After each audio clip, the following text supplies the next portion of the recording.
O Evangelho segundo Mateus, capítulo 26. E aconteceu que quando Jesus concluiu todos esses discursos, disse aos seus discípulos: Bem sabeis que daqui a 2 dias é a Páscoa, e o Filho do Homem será entregue para ser crucificado. Depois os príncipes, os sacerdotes e os escribas e os anciãos do povo reunirão-se na sala do sumo sacerdote, o qual se chamava Caifás, e consultarão-se mutuamente para prenderem Jesus com dolo e o matarem. Mas diziam: não durante a festa, para que não haja alvoroço entre o povo. E estando Jesus em Betânia, em casa de Simão, o leproso, aproximou-se dele uma mulher com um vaso de alabastro, com unguento de grande valor, e derramou-lhe sobre a cabeça quando ele estava sentado à mesa. E os seus discípulos, vendo isso, indignaram-se, dizendo: por que é este desperdício? Pois este unguento podia vender-se por grande preço e dar-se o dinheiro aos pobres. Jesus, porém, conhecendo isto, diz-lhes: por que afligis esta mulher? Pois praticou uma boa ação para comigo. Porquanto sempre tendes convosco os pobres, mas a mim não me haveis de ter sempre. Ora, derramando ela este unguento sobre o meu corpo, fê-lo preparando-me para o meu enterramento. Em verdade vos digo que onde quer que este evangelho for pregado, em todo o mundo também será referido o que ela fez, para a memória sua. Então um dos 12, chamado Judas Iscariotes, foi ter com os príncipes dos sacerdotes e disse: que me quereis dar, e eu vô-lo entregarei? E eles lhe pesaram 30 moedas de prata, e desde então buscava oportunidade para o entregar. E no primeiro dia da festa dos pães asmos, chegaram os discípulos junto de Jesus, dizendo: onde queres que façamos os preparativos para comeres a Páscoa? E ele disse: ide à cidade a um certo homem, e dizei-lhe: o mestre diz, o meu tempo está próximo, em tua casa celebrarei a Páscoa com os meus discípulos. E os discípulos fizeram como Jesus lhes ordenara, e prepararam a Páscoa. E chegada a tarde, assentou-se à mesa com os 12, e comendo eles, disse: em verdade vos digo, que um de vós me há de trair. E eles, entristecendo-se muito, começaram cada um a dizer-lhe: porventura sou eu, Senhor? E ele respondendo disse: o que mete comigo a mão no prato, esse me há de trair. Em verdade, o Filho do Homem vai, como acerca dele está escrito, mas ai daquele homem, por quem o Filho do Homem é traído. Bom seria para esse homem se não houvera nascido. E respondendo Judas, o que o traía, disse: porventura sou eu, Rabi? E ele disse: tu o disseste. E quando comiam, Jesus tomou o pão e abençoou-o, e partiu e o deu aos discípulos, e disse: tomai, comei, isto é o meu corpo.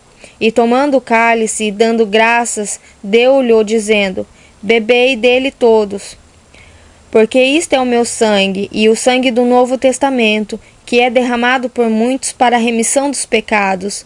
E digo-vos que, desde agora, não beberei deste fruto da vide, até aquele dia em que eu beba de novo convosco no reino de meu Pai. E tendo cantado o hino, saíram para o Monte das Oliveiras. Então Jesus lhes disse: todos vós esta noite vos escandalizeis em mim, porque está escrito: ferirei o pastor e as ovelhas do rebanho se dispersarão. Mas depois de eu ressuscitar, irei adiante de vós para a Galiléia. Mas Pedro, respondendo, disse-lhe: ainda que todos se escandalizem em ti, eu nunca me escandalizarei. Disse-lhe Jesus: em verdade te digo que nesta mesma noite, antes que o galo cante 3 vezes, me negará.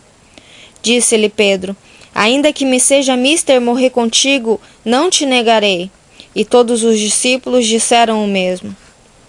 Então chegou Jesus com eles a um lugar chamado Getsêmani, e disse aos seus discípulos: assentai-vos aqui, enquanto vou além orar.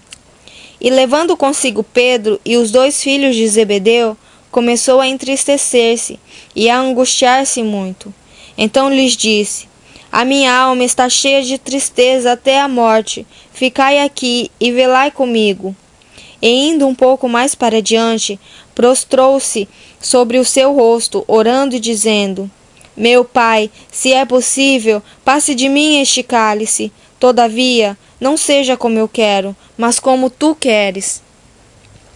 E voltando para os seus discípulos, achou-os adormecidos, e disse a Pedro: Então nem uma hora pudeste velar comigo? Vigiai e orai, para que não entreis em tentação. Na verdade, o espírito está pronto, mas a carne é fraca. E indo segunda vez, orou, dizendo: Pai meu, se este cálice não pode passar de mim, sem eu o beber, faça-se a tua vontade.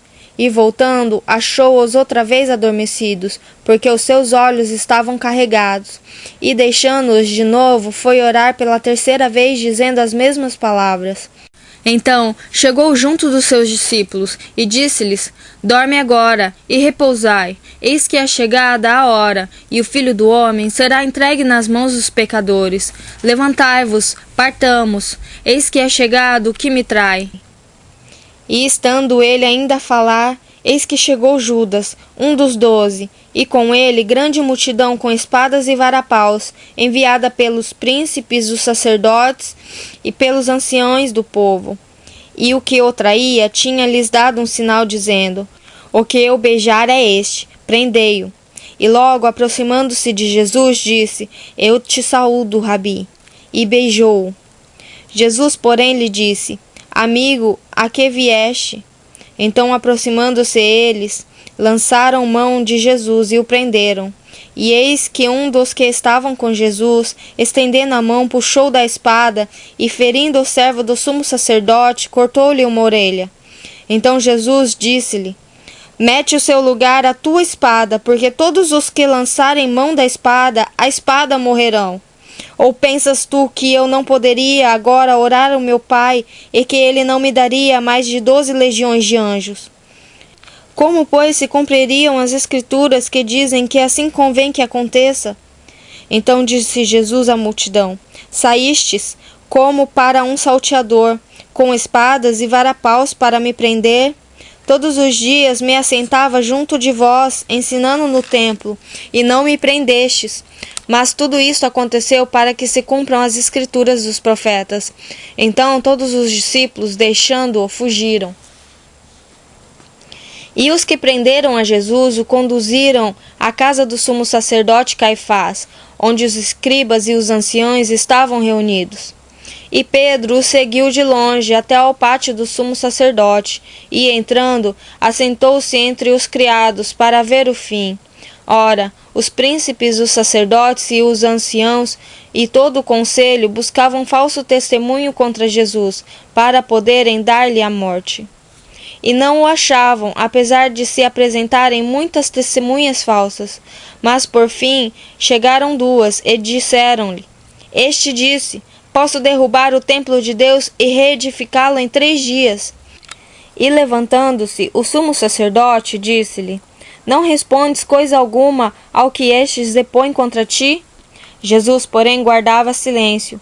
E insistindo o sumo sacerdote, disse-lhe: Conjuro-te pelo Deus vivo que nos digas se tu és o Cristo, Filho de Deus.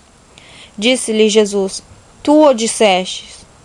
Digo-vos, porém, que vereis em breve o Filho do Homem assentado à direita do poder e vindo sobre as nuvens do céu. Então o sumo sacerdote rasgou seus vestidos, dizendo: Blasfemou! Para que precisamos ainda de testemunhas? Eis que bem ouvistes agora a sua blasfêmia. Que vos parece? E eles, respondendo, disseram: É réu de morte. Então cuspiram-lhe no rosto e lhe davam punhadas, e outros os esbofeteavam, dizendo: Profetiza-nos, Cristo, quem é que te bateu? Ora, Pedro estava sentado fora no pátio, e aproximando-se dele uma criada, disse: Tu também estavas com Jesus, o Galileu. Mas ele negou diante de todos, dizendo: Não sei o que dizes. E saindo para o vestíbulo, outra criada o viu e disse aos que ali estavam: Este também estava com Jesus, o Nazareno. E ele negou outra vez com juramento: Não conheço tal homem. E daí a pouco aproximou-se os que ali estavam, disseram a Pedro: verdadeiramente também tu és deles, pois a tua fala te denuncia. Então começou ele a praguejar e a jurar, dizendo: não conheço esse homem. E imediatamente o galo cantou. E lembrou-se Pedro das palavras de Jesus, que lhe dissera: antes que o galo cante 3 vezes me negará. E saindo dali chorou amargamente.